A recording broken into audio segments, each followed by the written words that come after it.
अस्सलाम वालेकुम। अच्छा, स्टूडेंट ने एक बहुत ही सवाल तो बड़ा सिंपल पूछा है और मैं भी उसका सिंपल जवाब दूँगा। क्लास में स्टूडेंट ने पूछा है कि सर, नल हाइपोथेसिस और अल्टरनेट हाइपोथेसिस में मेन क्या फ़र्क है? बड़ा सिंपल सा क्वेश्चन है, जवाब भी बड़ा सिंपल सा है। नल के लफ़्ज़ को जब हम देखते हैं तो इसका मतलब हम लेते हैं नॉट, नॉट या नो। तो अगर आप किसी हाइपोथेसिस में नॉट या नो का ज़िक्र करते हैं तो आपका नल हाइपोथेसिस बनेगा और अल्टरनेटिव हाइपोथेसिस उसके उलट में बनेगा।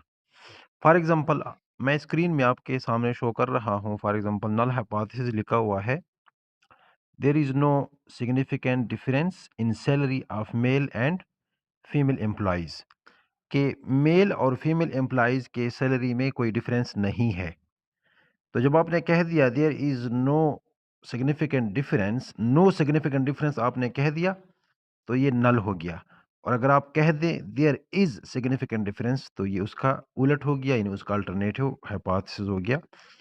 तो सवाल सिंपल है, जवाब भी उसका सिंपल है। अगर आपने नॉट या नो का लफ़्ज़ इस्तेमाल करना है तो वो आपका नल हाइपोथेसिस बनेगा और अगर आप उसके उलट पॉज़िटिव सेंस में बात करते हैं तो वो आपका अल्टरनेटिव हाइपोथेसिस बनेगा। इसका मिसाल ये है, there is no significant difference in salary of male and female employees, ये नल हो गया।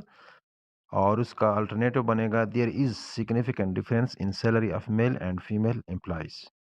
इसी तरह आप ये भी कह सकते हैं, there is no significant difference in salary according to the gender, और इसका अल्टरनेटिव बनेगा, there is significant difference in salary according to the gender. Thank you so much, बहुत शुक्रिया।